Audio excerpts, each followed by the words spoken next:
Jason wasn't sure whether you were here or who was here, so he sent me down just to cover. Jeremy, yeah, thanks. Great.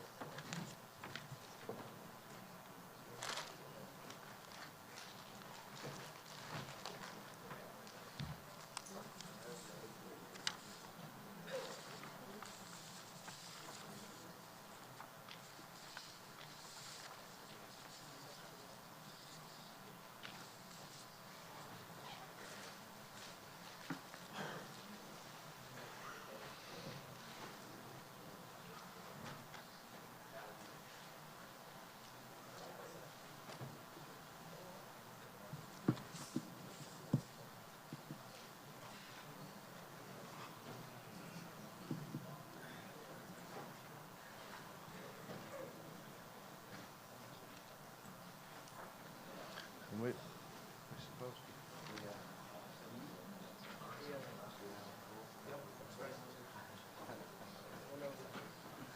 The mobile.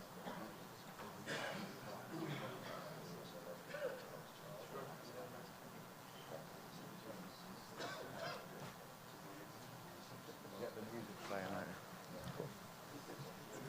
Do we need to get going? We ready? Okay, then, how's everyone doing? Good? Wonderful.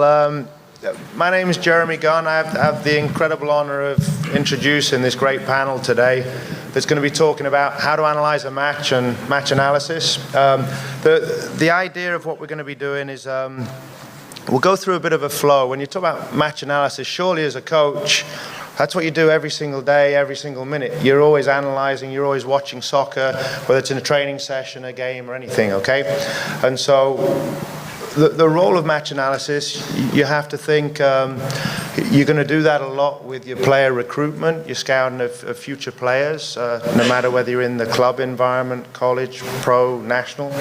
And then you're going to be using match analysis an awful lot with how you develop your team, how you tailor your sessions, how you work on different things. I think for the younger youth coaches, I would assume that your development path is kind of a straight line and you're not really changing things based on what you saw on Saturday as much. You know, you've got a curriculum with your coaching director, and then probably the higher up the hierarchy you go, we've got much more of a circular pattern where you're planning what you're doing, you're training, you're playing the game, you're analyzing what happens, and then the cycle keeps going. So, but regardless, you're going to have these roles.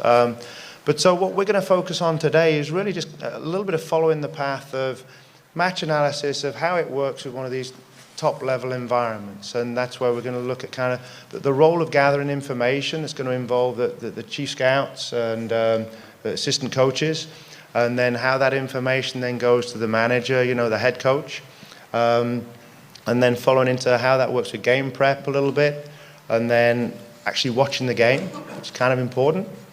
And then what we then do with that as a post-match deal, and then also just kind of how you can then look at improving yourself with that. So without further ado, we'd like to introduce our panel, and we can give them a big warm welcome, and we'll kind of go in order of how we're working with things. First of all, we'd like to introduce Carlos Juarez. Can we show that we're alive and give him a bit of a round of applause? There we go. Thank you.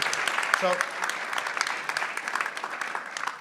the worst thing about introducing people is ruining their name and also not covering all of the incredible accolades they had. So hopefully I do okay, guys.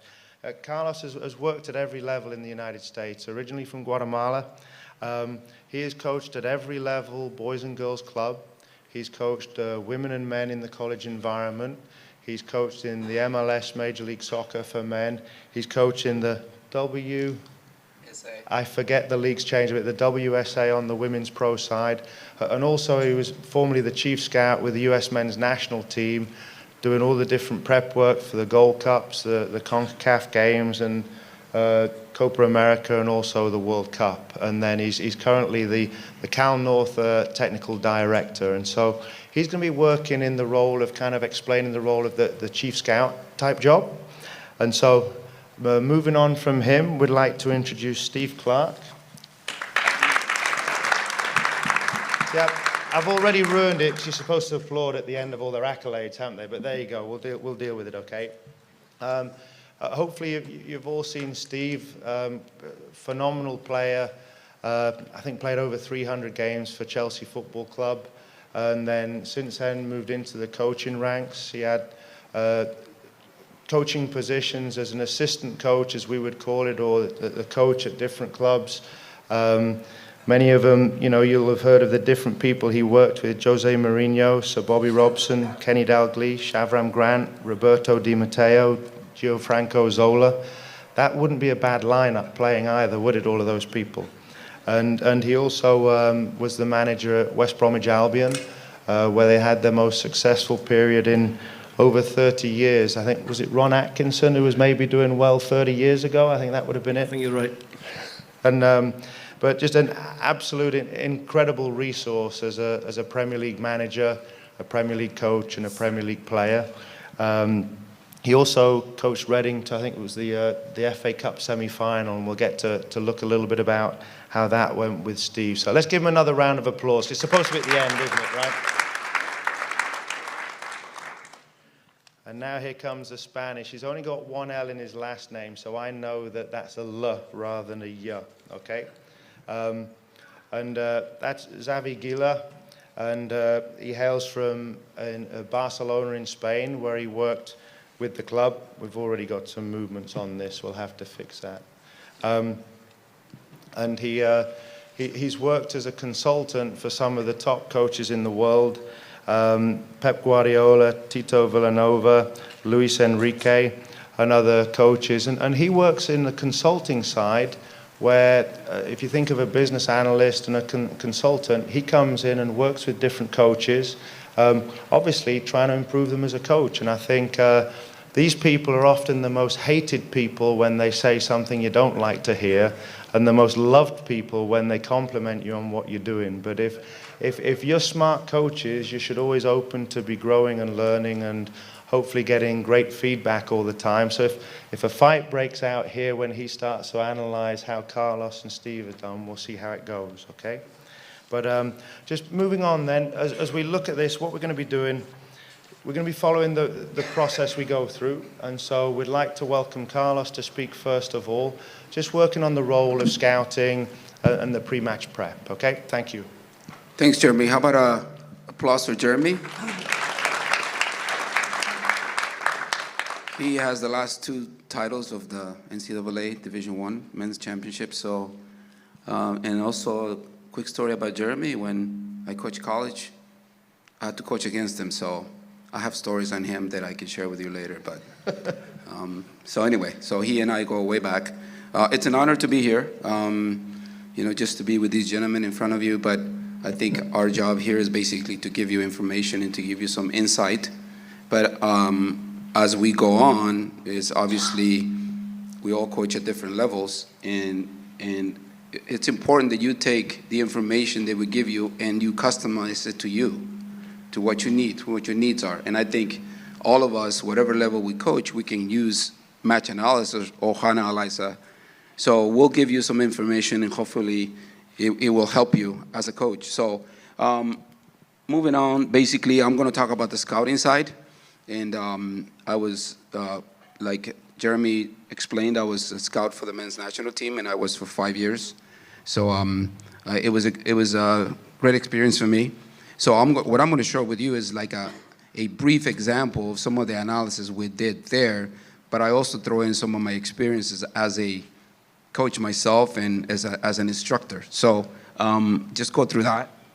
So obviously the part of scouting is to gather information about the opponent and you know, how defending, attacking, set plays, and also developing maybe player profiles of the opponent. And I think this is very important. So for example, I'm giving you information, and Steve, if I was his scout, then he'll talk about how he would use the information that I provide, and maybe that's what Xavi does as well. So it's very important that the scout is doing what the manager wants and the philosophy and the approach of how they want to use the information. So what you want to do is that you would like to watch the game live. So Yeah, I think when you're looking at, we all get the chance to watch games live. We watch games on video now as well. So what are the differences that you're going to be able to pick up between the live match and between maybe watching games on video?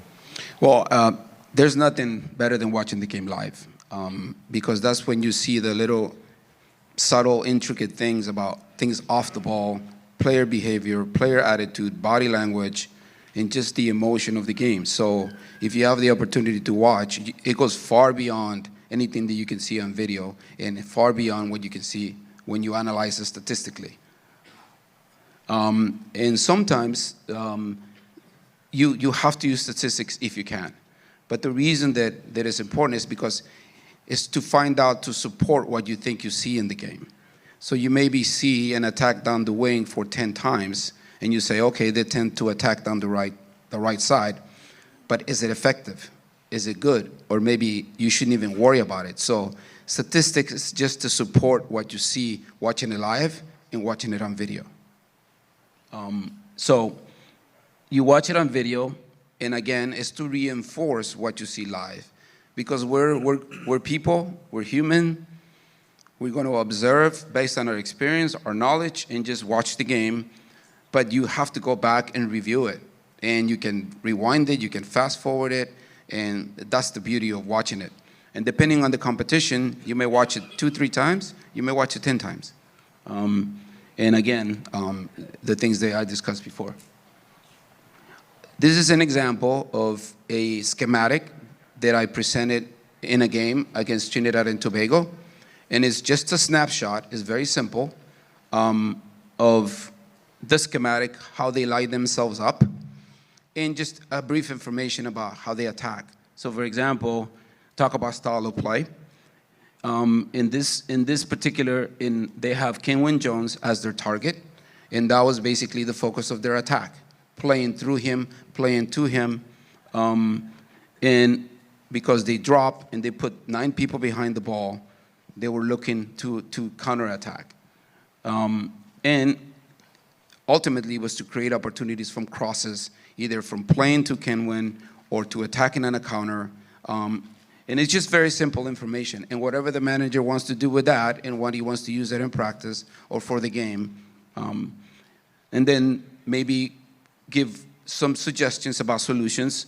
Obviously, to not get caught with even numbers in the back, because a couple of their players at times did not get back quickly, and they could be open for the counterattack.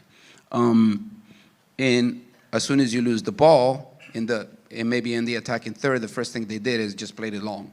So it was important for us to understand that we needed to step to deny the forward play. So that's just an example of, so for example, the ball, and these were the players that got involved in the attack. So they attacked with 5, they defended with 5, but immediately. So then you provide information. I'm not going to go through this, but this is something that you provide the manager. Defending, so when they can, they drop behind the ball and they start defending at the top of the circle. And their backs and 2 center midfielders were very responsible for defending. The rest of the players were part of the group to defend, but their focus not really to defend as much as those 6. They shift towards the ball, and I found that even though they shifted, they had some flaws. And if we had more time, we can go more into detail, but this is basically what they did. So for us, it was important to have good ball mobility, attack their flanks, mainly on the right, because I felt the right back was one of their major weaknesses. And then play balls in between the lines. So basically, they just dropped 9 behind the ball, and I felt the right back got caught inside too much, and it gave us an opportunity to maybe attack down that flank. So that's just an example of what we did. And then I'm not going to go through that again, and they just show set plays on a graph, on a video, and then go from there. Now this basically is a player profile, and I hope I don't turn this off. So for example, Ken Wynne Jones, who is now with Atlanta United FC, and he played in England for many years. And you give personal information, age, height, caps, how many goals. Talk about the technical and tactical, the personality, on set plays, strengths, weaknesses, and solutions for us. So, you know, how do we attack him? How do we defend him? And these are things that we would discuss with the players. So this information was important for the defenders, and we would also include some video highlights of this particular player. So basically that was, in a nutshell, just a quick example of what a report, yeah. Wonderful. And so when you're looking at these scouting reports, you think there's a few different things. You look at kind of the macro level, okay, what does a team do? And just remember, the wonderful thing you see on TV every day is a lineup and what formation they're playing, which you hear a lot of the coaches say that doesn't mean anything, because obviously teams attack so differently. How do they attack? What formation do they use with that? How do they defend? What formation do they do with that? Because it's very, very different. And so the big picture deal, and then also you're then looking at what are the player tendencies, and you'll be looking at all of those things as you go through your work with that. And so moving on then, as you go from Carlos with the scouting report, I guess with the other things with the scouting then, how much information are you looking to pass on? Does everything go from you to the manager? Does it go to other coaches? Are there other people involved with the process? How does that work before it gets to Steve? In my case, it was basically, I had to develop a database that was available for the coaching staff. Okay. And then I would meet with the coaching staff, with Jurgen, and go over the information. And it depended what time of, if we had a camp, then we would meet early in the camp to talk about it. But when you have a qualifier and you only have 3-4 days to prepare, the earlier the better. And then they would edit, add, subtract information based on the opponent and the game that it was. So I just gave you like a real simple sample. And then if you're scouting, obviously you go out and you get all these player tendencies with games you watch. Don't you have to look at the types of opponents they're playing to then filter through what you're watching? So do you have to select specific types of teams they play against, whether it's home, away, the types of teams that you can say that looks like what we're going to face? Because if you go down to a CONCACAF country, they play slightly differently down there and they play slightly differently up here, don't they? Absolutely. I think that if you're going to play them away at their place, you need to go there, and this is what I was talking about earlier, doing things live. You need to go there to see what it's like. And absolutely, you need to see their home game. Now, sometimes the schedule doesn't allow it, you can't do it. Now you have to put more emphasis on the video, how they play at home. And in our case, in CONCACAF, we had played these teams many times, so we could go back and try to find their stronger opponents. Did they win, did they lose? And also our previous games against them and how we did. So just kind of refresh our performance against them. Wonderful, okay. And so one last question I have to ask it then. You tailor the report for the manager. To keep your job, do you tell him what you think or what you think he wants to hear? A little bit of both. Okay, fair enough then. Moving on to Steve then. So obviously my job as head coach manager is to get this information as early as possible in the week. I think Carlos touched on it.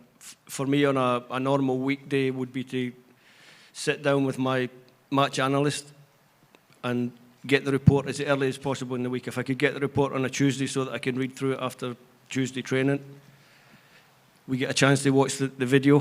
One of the things that as a head coach that I like to do is I like to go and watch the opponent myself before. Not necessarily to take notes, but as Carlos touched on, when you go to a live game, you get a feel for the team, the way they play, their character. So not the statistical bits, you get there, you see their character, you understand a little bit more about them, so that when I do get this report, and the clubs I've worked at, I would send not only the head analyst or the chief scout, there would also be someone else who would go and watch a couple of games, and they would send in maybe 3-4 match reports on this one particular team. And the job of the analyst, the person in Carlos's position at my club, was to amalgamate all that information into one document like you've just seen. And then on the Wednesday, the work starts for me. So the in-game analysis, it starts on you're talking about in-game analysis, but you're starting to work on the Wednesday because you're starting to do your tactical preparation for the game. So the game, I think Jeremy touched on it, that I'll talk about was we took Reading to the semi-final of the FA Cup, and we were a championship team, so a team from the league below. And we drew Arsenal, and obviously Arsenal were favourites for the competition. They're a fantastic team. And it was a game where, when I read the reports, I knew we weren't going to have very much of the ball because they were going to have a lot of the ball. And when you see the figures, you'll see that was the case. But what I have to do, I have to take the information that I've got about Arsenal. I didn't really need so many reports on it because I've worked in the English Premier League for a long, long time, and you understand if Mr. Wenger's been there 17, 18 years, so you learn characteristics about coaches. So I knew how they were going to play, and my job was to try and sell to my players that we were going there and we had a chance to get to the final. Everyone had written us off. And you take this, so you have a look at the line-up, the playing style. I knew they would play 4-3-3. They play with players in between the lines, always looking to put you on the back foot. And very, very intricate style of play. And if your team is not in a good shape and don't work together in a good shape, if you don't keep your team compact and close between the lines, you're going to lose, and you're going to lose badly. And nobody wants to go to a big game. It was on national television. There was 85,000 people there. You don't want to go there and be embarrassed. So it was really important that we got the tactics right during the week. So we worked through it, and one of the things that we did do, and I'll just put it in, was everyone expected, because we were a small team, we'd just sit in and defend, and we'd play with one forward and sit with 4 or 5 defenders across the back and make it really difficult for them. But I managed to sell to the players that we should be very positive and go 4-4-2. And it was just to put a mindset into the players. So I read the video. Sorry, you can't read a video. I read the report and I watched the video. And I just felt that there was something in the game if we could get at Arsenal and stop them. All their attacks start from the back. They start from the back through into the midfield player, and they're trying to drag you out of position. And most people thought that we would play one forward, and I felt that if we played one forward, we would encourage them to play through the centre of the park all the time, which is where the danger was with their playmakers were Santi Cazorla and Mesut Ozil. And I felt we had to stop that, so I wanted to put a block through the middle of the pitch of 2 central defenders, 2 central midfield players, and the 2 strikers would drop in and make a block of 6 and make them play across and round us. And if the key players were getting the ball either side, it wouldn't hurt so much because they couldn't penetrate. They're not a team that will get the ball wide and cross it in the box. Unless they're struggling, then they might do that later in the game. But early in the game, they just keep trying to unlock the game and unpick you. So then you get to the fast forward now. So just to give you briefly, Wednesday I would do defensive work. Thursday I would do a little bit of attacking work. And on the Friday, I would do the set plays. So everything that Carlos has mentioned in the report, I would work on with the players in the game, in the days leading up to the game. And then you start, on the day of the game, you start working 1 hour before kick-off when the opposition lineup comes in to see if they've made any changes. Obviously, we didn't expect Arsenal to make any changes in this particular game. So you look at the lineup, you make sure that everyone's playing that you expect to play. There's no curveballs, there's nobody that they've put in that might cause you a different problem. And you work out with your coaching staff, this is the tactics, this is how they play, and then obviously you go to the game, and this is where you earn your money as a head coach and manager.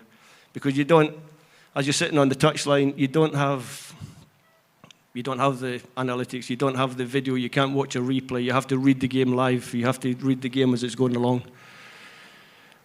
And one of the first things I do in a game is for the first 5-10 minutes, I watch the opposition. I know during the week that I've prepared my team properly. So my coaches on the bench can watch our players and make sure that they're doing the right thing. For 5-10 minutes of the match, I'll watch the opposition to make sure that they're playing exactly how I thought they would play. And you look and you start to work out if your players have taken on board your instructions. And in the game, I was really, really pleased. We started the game ever so well. Started positive, the players were really good. We controlled the game basically pretty well for half an hour. It was around about half an hour. And then we switched off. And when you switch off against a quality team, we conceded a goal. And then I have to be honest, after that was a little bit pandemonium hanging on. And you're sitting on the bench and you're reading the game and you're thinking, should I make a change? Do I need to change? And the biggest thing in my head was, do I need to put in another midfield player? So I need to take one of the strikers and drop out. You discuss that on the bench with my coaching staff, and we decided to stay brave. We decided to stay up with the two up front. Because we were reasonably, although we were losing the game and we were conceding an incredible amount of possession, we felt that we were still in the game. So we didn't change too much. So all these little points, they're just there just to jog my memory as you sit on the bench. So the in-game analysis, do you have control of the game with and without the ball? And sometimes people look at you, well, you can't control the game if you haven't got the ball because the opposition have got it. But as long as you're in a good defensive shape without the ball, the opposition, yeah, they've got the ball. As long as you don't panic and you don't get out of shape, you don't give too much ground up, you can still control the game. And that's what we had to do because they were a better team, or they had better players than we had. And then in your mind, you're always thinking substitutions. Like I spoke about, do you need to change it? Obviously, in the first half, it's very unusual to change. We would have had to be in a really bad shape to change in the first half. And like I said, we were doing all right. Substitutions also, as you're analysing in-game, do you make proactive or reactive substitutions? So if you feel the game is running away from you, do you make the change to try and stop it? If you feel you're in control, do you wait until the opposition make a change before you counter your substitution? All these things are going through your head. Is there any injuries? Do any of your players have a knock? So you're analysing the game all the time, injuries. And there's so many decisions that go through your head in a game. I'm sure you're all out there and you're all in the same position. So I'm not telling you anything you don't know. There's so many things to think about during the game. And you have to get the decisions right, whether they're big decisions or small decisions. And the bit at the bottom, I think, is very important. You have to work with your coaching staff because there's no way that you can see everything. There's no way you can read everything in the game. And if you think you can, then you're probably mistaken. You need help from other people. So it's always good to be open and ask your coaches, ask the coach next to them, and find out that they're seeing the game the same way as you're seeing it. And that's a big part of the half-time discussion is when I go into the dressing room, I'll always give the players 5-6 minutes just to chill out. And I will speak to my coaching staff about the game and how we're doing and whether we should make any changes and make sure that they're reading the game the same as I am.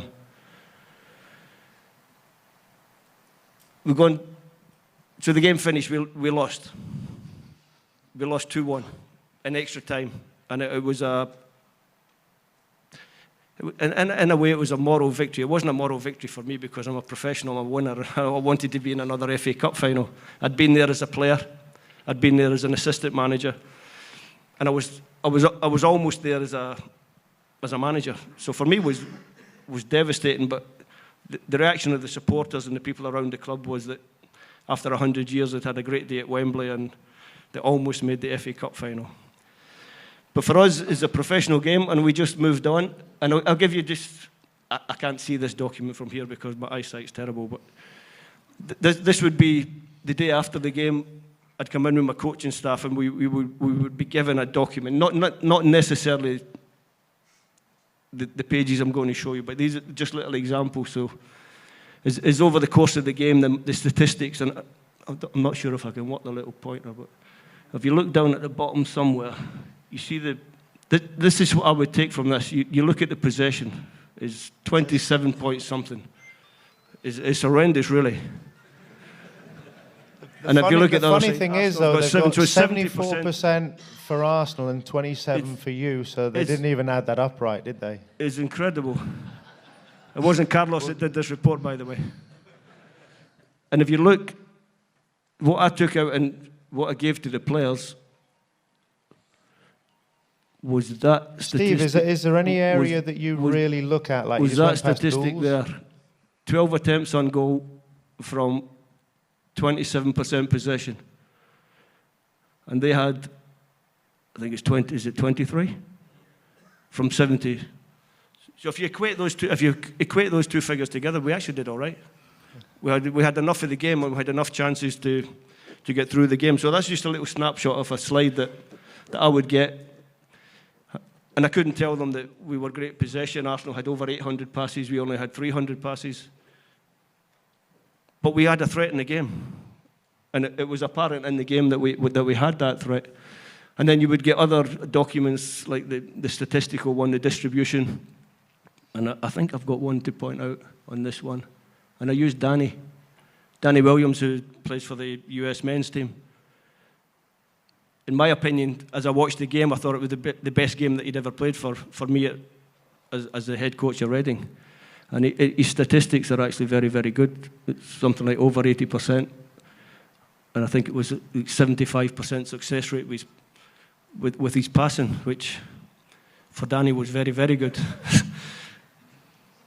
So these are the kind of things that I would take from these documents. There's other documents about duels and who did well. And I'm watching the game, and I know that my centre-half, a boy called Alex Pearce, was absolutely immense in the game. I could see that as I was watching the game. And somewhere along there, if I had my glasses on, I'd be able to point out. But Alex Pearce's figures and statistics in the duels bears out everything that I saw in the game. He was fantastic. I think over 90%, he won 90% of his actual challenges and duels in the game, which is something that you can take from that as well and show the player and tell him how well he did. And then there's more slides and slides and slides, but this is the kind of idea you come out with, and you find the passing stats. And what you do is you use this statistical report to review the match. You sit with your coaching staff, you work out whether you got it right. I would sit down with Carlos, for example. I'd have my assistant coach in. We'd probably have the fitness guy in as well. And we'd all sit and we'd go through these figures, probably sit and watch the match again, have a little review on it.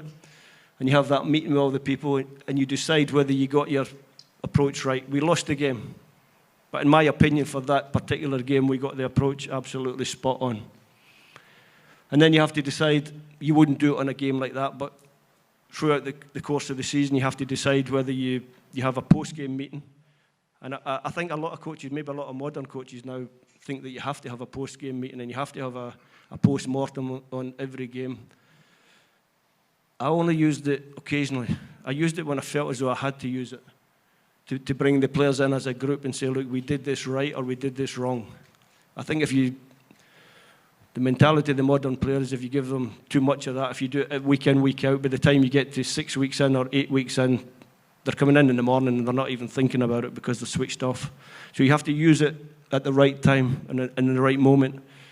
And sometimes a better way is just to get an individual player and take him after the game. You've read the report, you know how well they played or how badly they played, and you take him in, you show him the little clips, and you use that data just to reinforce what you see yourself and try to help the player to improve. So for me, it's useful sometimes to use a post-match video review, and sometimes it's better just to leave it alone and work harder towards the next game. And I think that's just about me. Now, with the reviews then, you watch video. Do you do that individually or as a team? The review? Yeah. That's what I'm saying. Sometimes we would do it collectively. Mm-hmm. We would the whole team, everybody in. But you tend, I don't know if you find the same, but I find that modern players, they don't like, you have a team meeting, you show them the video, you ask any questions. No questions. Nobody wants to speak out. Nobody wants to be highlighted. Nobody wants to step out in front of their peers and say, look, yeah, I want to say this about the team, or I want to say this about what we did wrong. It's very, very difficult to get a conversation going in a modern dressing room. Whereas in the old days, we just had a good scrap about it. So when you look at that, if you watch all the movies on sports, the coach always stands up in front of the team and does the rah-rah and everybody gets fired up. But when you communicate with people, you look them in the eye one-on-one and you will get a personal connection and you'll be able to communicate so much better than if you're talking to a whole group of people, because you do the half-time talking, you tell, you guys aren't working hard, then 25% of the group think, well, that's not me, I'm working hard. Another 25%. Not 25%, eh? I've not got there yet. 95%. I've not got there yet. 20, and then most of them aren't even listening, so they're not even dealing with it. Because when you talk to it, they just switch off in a group. Whereas if you say, you're my left back, you need to do this for me second half, then straight away there's a connection rather than saying, and then meanwhile working hard, what does that mean? It's different for every single player. Now, we have a culture in America, it's very coach-centered. Basketball, baseball, football, I'm not even sure if they're allowed to think in those sports. And then maybe when you were a player, you probably wouldn't get a lot of information from the manager during the course of the game, maybe just at half-time. And we see now... When I was a player, there was no... really, only towards the end of my career, I mean, I'm 53 now, I stopped playing when I was 34, so only in the last 4 years of my career, so from 30 to 34 years of age, would we even have done anything remotely close to this? Yeah. Almost no pre-game video, no pre-match analysis, nothing like that. The game has moved on leaps and bounds in the years since I was a player. It was a long time ago. Not that long. There's colour TV even then, I remember. No, but the role now as the Premier League coach, are you going to see more and more coaches influencing the game? Pep Guardiola, I think, talked to John Stones after 90 seconds the other day. So you go into a game, you've got the prep, your scout's done the job. It might be a perfect scout. Things aren't what you expected. So what will you do? Do you wait a long time? Or? But in that instance, after 2 minutes in the game, like I said, Guardiola's probably had to look at the opposition and they're doing something slightly different. So the information that he'd given John Stones before the game had changed. So he's bringing them across and saying, listen, John, they're not playing with a direct opponent against you. You're going to have a lot of space to get on the ball, so make sure when you get on the ball, drive out and start the attacks for us. It could be something as simple as that. He's just read the situation in the game. 2 minutes, he's a coach, that's his job. In-game analysis, I need to speak to John Stones. You need to do something slightly different to what you thought you were going to be doing. Fantastic. And then your half-time, do you have a set process you go through then? The players get to cool off. That's when you talk with your staff. Are you talking to your staff with 10 minutes to go in the half and formulating what you're going to say? Do you throw teacups at half-time? 90% of the time you know what you're going to say anyway. I don't throw teacups. I don't raise my voice too much, to be honest. I think you hold a better audience if you just speak normally, speak civilly, speak politely. That's not to say that every now and again you lose your temper. It's just a natural reaction. You're angry with your team because they're letting themselves down. That's the biggest one for me. Sometimes you speak to them, and against Arsenal was difficult for them. They spent 45 minutes chasing the ball. Very little contact on the ball. So if you go in there and say, you have to do better when you get the ball, you have to do this, you have to do that. No. You're doing fantastic, guys. You're doing really well. Don't worry. There'll come a spell in the game where you have a chance to get the equaliser. I don't know when it'll come, but if you keep the game at 1-0 and you keep defending properly and you keep your discipline, don't go chasing out a position, don't panic. You need a goal to get back in the game. It might come in the 89th minute, it might come earlier. You have to wait and see. And as it turned out in the second half, we managed to get the goal and we took the game to extra time. Do you find that as a manager then you're kind of that pressure valve for the team when they're overexcited, you've got to calm them down? If they're all the different, if you're playing against Arsenal, you're going to be encouraging the whole game because they've got to work their socks off. You play against another opponent, you're going to get after them a bit more and put them under more. Do you change a lot depending on the opponent? You change in different games. Obviously, you've got games that you should win. You've got games that you must win. And in those games, you're probably a little bit more vocal, a little bit more aggressive to make sure that they're doing the right things and they're forcing the game. If you're playing against a team like Arsenal, you're going to encourage. They will dominate the game. Yeah. But if you're playing in a normal league game, and especially you're at home, you have to get after the opposition. So you have to change maybe your tone your tone of voice a little bit and be a little bit more aggressive with them. Wonderful. And moving on to Xavi then. So how are we doing? You're coming in, you're going to help these guys out as a consultant. Okay, nothing, well, nice exposition, okay. I think, as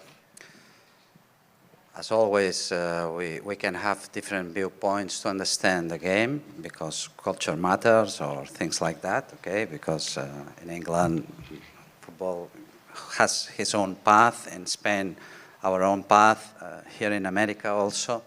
Now we are really influenced because we have a lot of technology, social, to share contents, meetings like that, and that speed up the knowledge that we can share together, and probably this will balance the situations a little bit, no?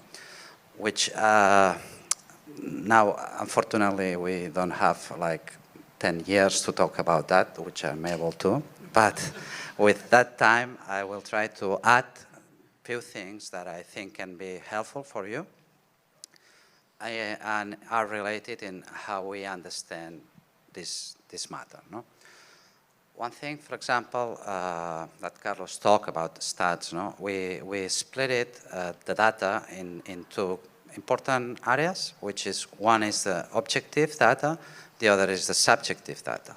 Okay. Objective data is any input that is the same for everybody. If we see now a kick and goal, we all agree that it's a goal, no? But if we see how a team is doing a pressure, well, we can discuss a lot. Our opinions are not the same. So, objective data is more or less what we understand as stats, pure stats. Okay? And subjective data is where our talent is placed. So all coaches, all managers, all analysts, everybody here has his own talent, his own viewpoint of the game. And we should protect that. If you want to understand the game, use stats. If you want to change the game, if you want to make difference,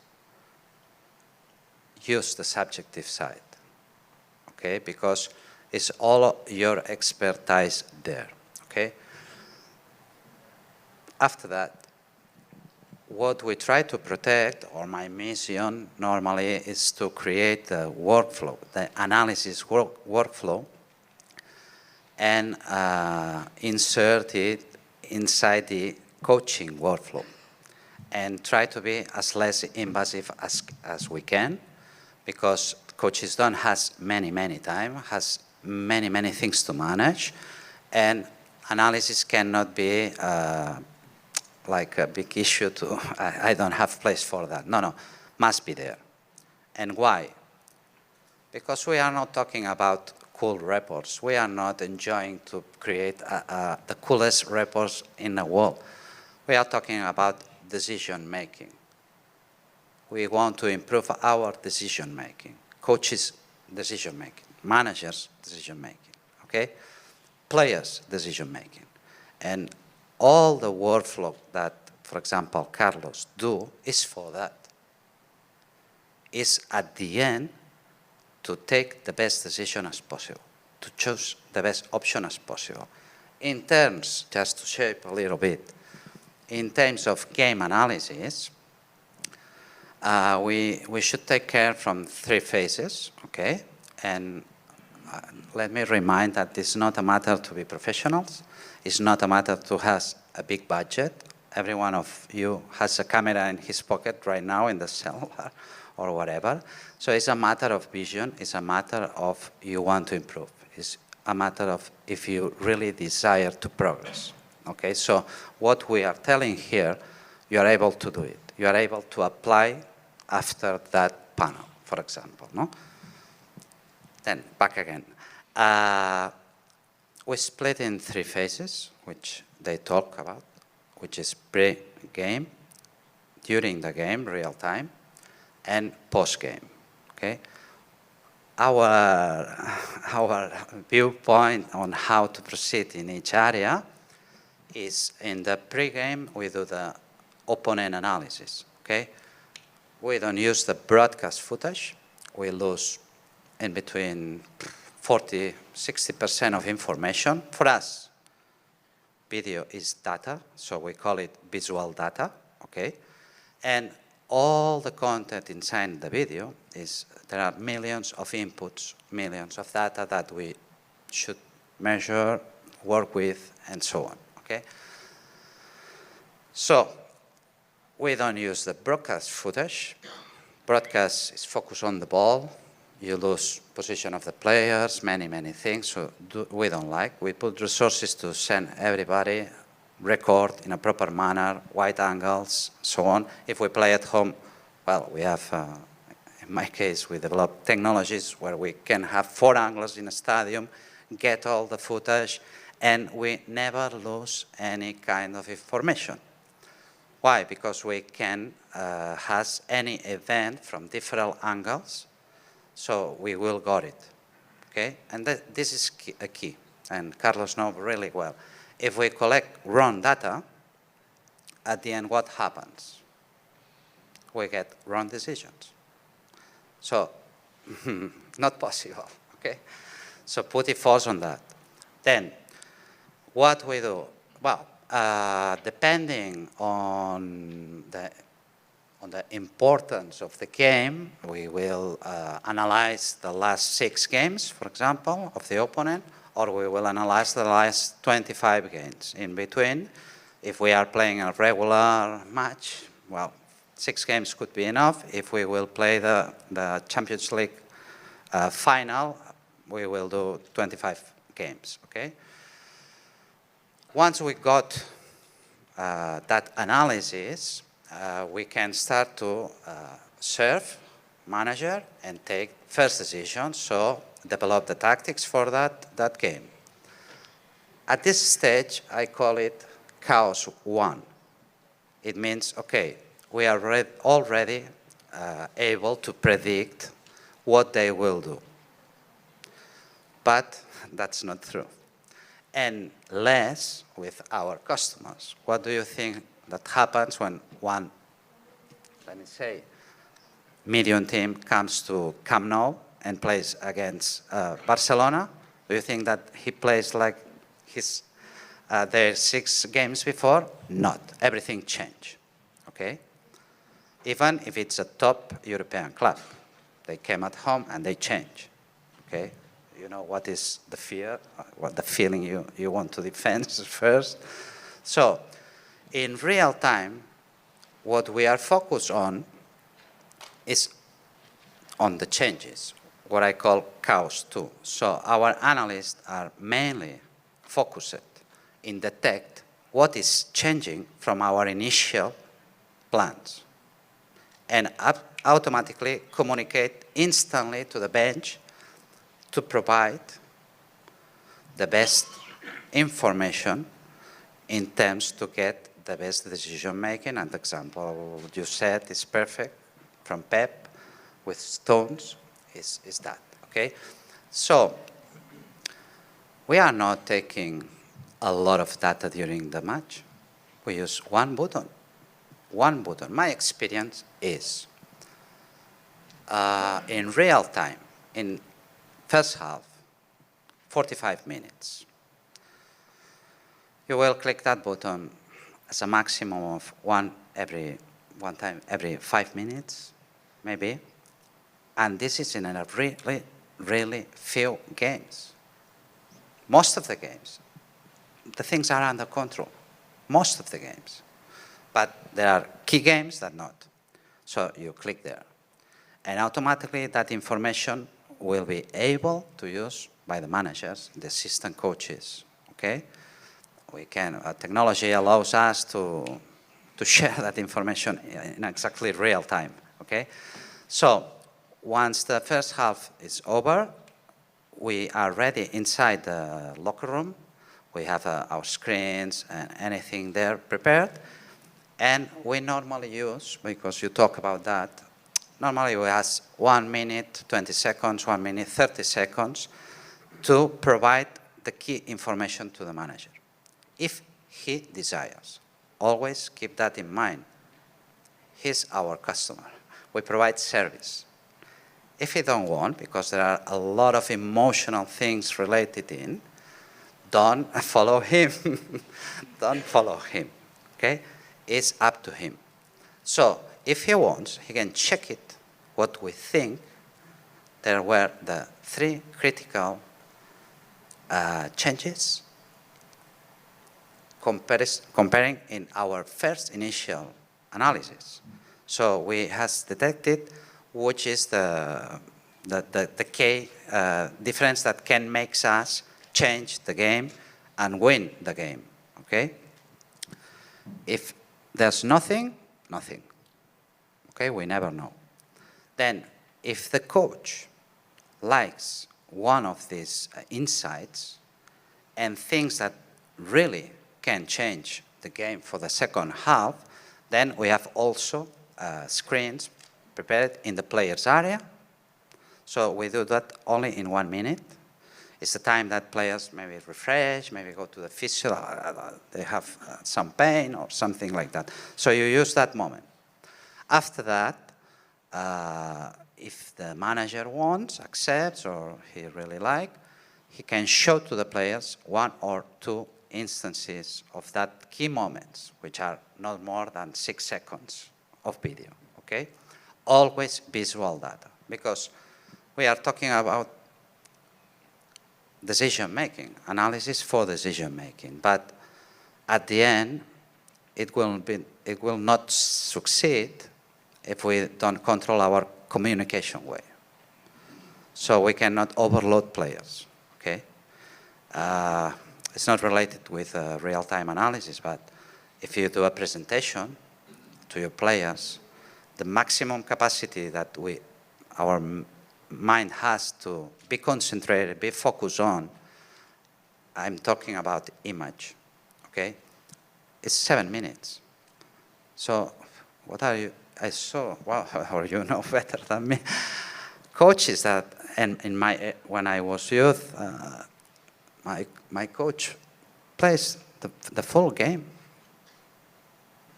And most of the team were sleeping, okay? That's a big mistake. So you should know that we are able to be focused on images as a maximum of 7 minutes in a row. So Carlos must compress thousands and thousands of inputs, convert it in information, and then prepare just in 7 minutes. So one of the keys of our workflow is to prioritize what could change the game or not. It's not a matter to show how we are able to provide really nice, fancy, cool information. No, it's a matter to be effective, okay? After that, we have the post-match analysis, okay? It's important, it's really important, because in the level we are, games are every 3 days. So you are playing in Barcelona on Sunday or in Manchester, and you should play Wednesday in Moscow, which is 5 hours flight, no? And you lose 1 day flying or traveling, no? So analyst has a very hard job, okay? And has to do a lot, okay? And post-match analysis is our way to track the performance of the team. It's our way, I recommend you to analyze your own game, if you record the game, and just look for what the team is doing. I have experiences like, okay, we win 4-1, but we lose all our balls in our building phase. So we are playing really bad. We really score 4 goals because we have better players, no? But this is saying me, okay, you're gonna die in 1 month. So post-match analysis is our alert to track the real performance of the team. and make decisions really fast during the training sessions, if are possible, in that week. So after the game, I can know if the team is creating a good level of play, and if not, I can adapt in my training sessions, return to the basics, for example, and start again. And if I save one pick down, probably it means became championship, because performance is not linear. Okay, so as less deep can be our pick down in terms of performance, as much options we have to become championships. Okay, so from my side. Just moving on, we've only got 5 minutes left, and I only took this job so I could throw this really cool thing around the room. So, questions, there you go. I'd kick it, but I'm not that good. There you go. That's not bad, huh? Speak into the box like that. Question for Mr. Clark. I don't think it's on, to be honest. Now it is. It is now? Okay. Still a question for Mr. Clark. What did you learn from Sir Bobby Robson, and what do you think he would have incorporated from the modern game into his approach now that would have built on the way he used to manage? I learned a lot from Mr. Robson in terms of managing people. He was a fantastic man manager. I think Sir Bobby would be the type of coach who would embrace the new technology. Some people are afraid of technology, especially older football coaches, and they think, "Whoa, where is this coming? Whoa, wait a minute, I'm scared."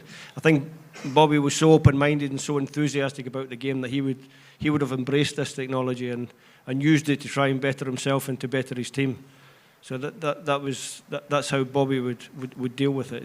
Whereas you get some older managers who just won't touch technology, won't go near it. If they would listen to Xavi talking there and think he's talking double Dutch and wouldn't even try to embrace it. So that's what he would do. He would take it and he would use it in the way that it was. That's why he was such a successful coach all through his career. He kept evolving and changing. Fantastic. Yep. Can we pass it around there, guys? Who else is looking? That's a long throw. Oh, that's. We'll make 2 passes. Yeah, right. I'm going to pass it. Oh, you're going to do it like that? We need a runner in the room. There you go. Don't look the other way. Come in. You don't have to go back to your seat to ask it. I was just going to ask if you have specific roles for your assistants in in-game analysis. Especially at the top level, you have 3, 4, 5 guys sitting there, collegiate level 2. We do. Yeah. I have one player looking at the opponent. Oh, I don't even need that. One coach looking at our opponents, and then one of my coaches specifically looking at our back 4 and our defensive shape. And then I try and look at the overall big picture. Yeah. You don't always have that luxury of having extra sets of eyes, but normally you'll have a couple of you looking at the game, and certainly break up things. That comes back to information flow and figuring out whose job and whose responsibilities they are there. Now, you would use your coaches in a positive manner. So, like I said, I'm watching the opposition for the first 5 minutes. My assistant coach is watching our team, making sure that everything's going. But don't forget, set plays are a massive part of the modern game as well. And it's difficult to watching everybody moving around the set plays. So one of my coaches would be looking at what we're doing. Our players are in the right position. Our players are picking up the right opposition players. I'd have another one of my coaches who'd be looking at the opposition as they come forward. They send forward 5 players. It's in the video report that Carlos has given me. And suddenly, those 5 players, you've told them before the game, you're picking this one, you're marking this one, you're marking this one, you're marking this one, and one of them doesn't come forward. You've got no idea the amount of confusion that causes football players. It's like, wow, where's my man? He's over there. And they switch off and someone else runs in the box and they score the goal. So you need your coaching staff to be alive and saying, whoa, he hasn't come up, make sure you pick him up. So you need everybody. Can they hear you in these big alive. stadiums? I always wonder, how can a player hear on the pitch in that? Is it difficult? When you're frantic, they can hear you, don't worry. And when they don't want to be subbed off, they can't hear you, right? When they're standing next to you, sometimes they don't hear you at all. Next question over here. Yep. I was curious as to incorporating players into kind of the match analysis from the standpoint, do you ever try to identify key players that maybe have the capacity to play the game, but at the same time analyze it while they're playing and help you be coaches on the field? Can I answer that one quickly? Because the guys you coach, they're all going to get some sort of video, and most of them have got a Mac or whatever. We encourage our players to break up the game themselves, and we ask them to come to us with just a few clips of things that went well in the game and a few clips that didn't go so well. So they're taking it upon themselves. What to about improve. in-game, during the game? They carry the Macs around with them as they're playing. Sorry, you can answer the in-game then. Yeah.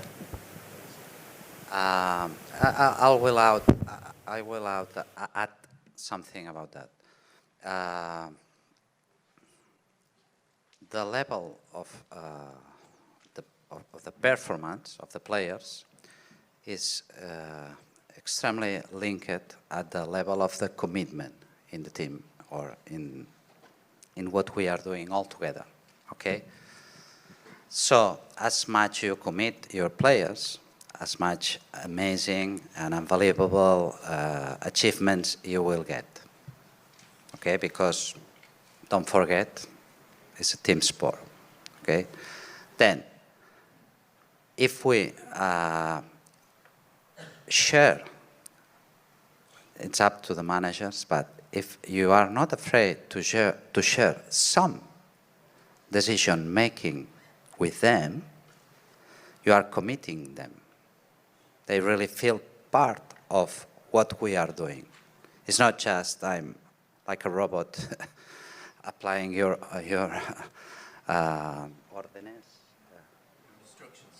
instructions. No, I'm part of the team. I feel a real part of that team. So you are engaging them in increasing their commitment, and this will automatically, bang, be affecting their performance in a really positive manner. Okay, so let's do it. Good. Next question there. Do you find that too much emphasis on scouting the opponents and the opposition can sometimes deter your team and your players away from your own emphasis? I think you have to get the balance right.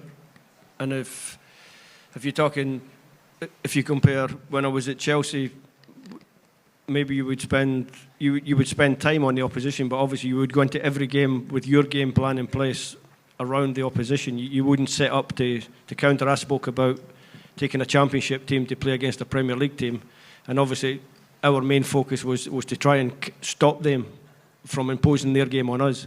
But if you feel that you're the dominant team, and I think if you go to a club like Manchester United, they play at home, they can't worry too much about the opposition. They have to try and enforce their game and their tactics onto that match and be the aggressor and be the team that. So you have to get the balance right between giving your players enough information that they understand what the opposition might do to hurt them if the opposition have control of the game. But the ideal is that you have control of the game, and then you don't have to worry so much about what the opposition are doing. They have to worry about you. And that would certainly apply to teams like Barcelona, Man City, who dominate games. They would focus on what they're doing, but would have an idea of what the opposition might do to counter them.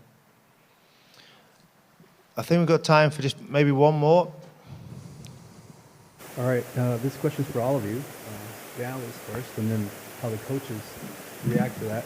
So when you're in the locker room, do the coaches or managers ask you 3 key things that you saw within the data or the information, say, we were lacking, we were strong in these 3 points? How does that work within the relationship between you guys, the analysts, and the managers? And sometimes they don't ask that, I'm guessing. I can just tell you from my perspective, you have an understanding or a format that you work with the coach. Mm-hmm. So in my situation, when I was at the game, I provided the information. I was there to make sure that the lineup that they provided was the opponents that we were going to play. And then depending on the game and the responsibilities that Jürgen gave me, And my job was to make sure that I had that information, make myself available at halftime, and I just waited. And whatever he wanted, I had to be prepared to give an answer. But I think every game was different, right? No, and I think the answer's correct. You have the tools. You don't always use the tools. Sometimes you need to ask a question. Maybe they have a substitute on the bench that you don't recognise, you don't know, and you would ask your match analyst because he's seen them play. He understands the player. He's probably got a little dossier on the player that you can say, look, this is what he's really good at. He's quick, and you as the coach or the manager can then go to the player and say, look, they're going to bring on a substitute at half time. He's very quick, so be aware. He's left-footed. Make sure you show him onto his right foot, his weaker side, and little things like that. So you work together. And I have to be honest, I've never used in-game analysis before, so listening to Xavi for me is quite interesting. Just one thing. Manager only want to get solutions, not to listen. There's no time. There's 1 minute. So there's no time to explain how many problems we find. No.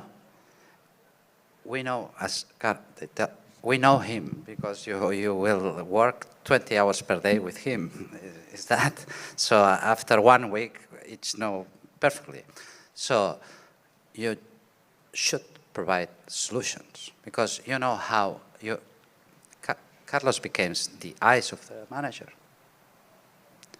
So it's like the same unit, and he really can detect what can be a right solution for the manager and provide that.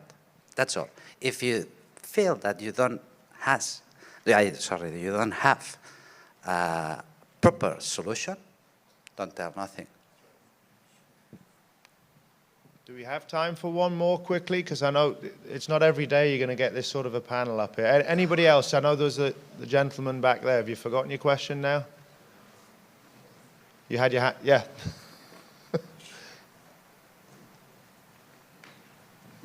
Insights, because obviously you have a lot of data and you don't have a lot of time in a day to present. So is there any insights how to present, just that you've come up with all the years you've been doing data analysis? Are you talking prior to the game? Yes. Well, you kind of have to streamline your information. So Xavi is talking about subjective information and objective information. So you have to look at the objective information to confirm your thoughts in what you see in the game or games. So there is value to data, but I think, for example, we work with a company, and after each game, I got a 90-page report on the opponent. And my job is to minimize that information or prioritize the information that I felt was important, significant for the coach. So there is value to it, but sometimes it could be overkill. And Steve talked about there is a balance.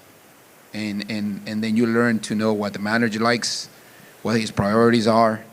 And so there is an abundant amount of information, but you have to streamline it and you have to prioritize it. So just wrapping things up, we thank you so much for coming in and listening to our wonderful panel. And if we'd like to give them a big round of applause, I think that'd be fantastic. And on behalf of all of you coaches, we want to sincerely thank you for your time. But then to the coaches, you come to these things and sometimes you just want to be given the answers, right? But here's the thing, all of the information, you can't do maybe what they're doing with their clubs. But it's up to you to come to these sessions, come to these things, and then figure out, okay, but how can that apply to me? You can buy a GoPro and put it behind your goal for your keeper. You can do all sorts of things. You can do so many things. And so the challenge for you when you're at the sessions and you're listening to these fantastic people is to, obviously the wonderful anecdotes are awesome, but also what can you take back to your players and your teams? How can that apply to your under-10 team, to your college team, your pro team, whatever, anyway. But thank you so much for your time, guys, and hopefully you enjoy the weekend, okay? Thank you. Thank you.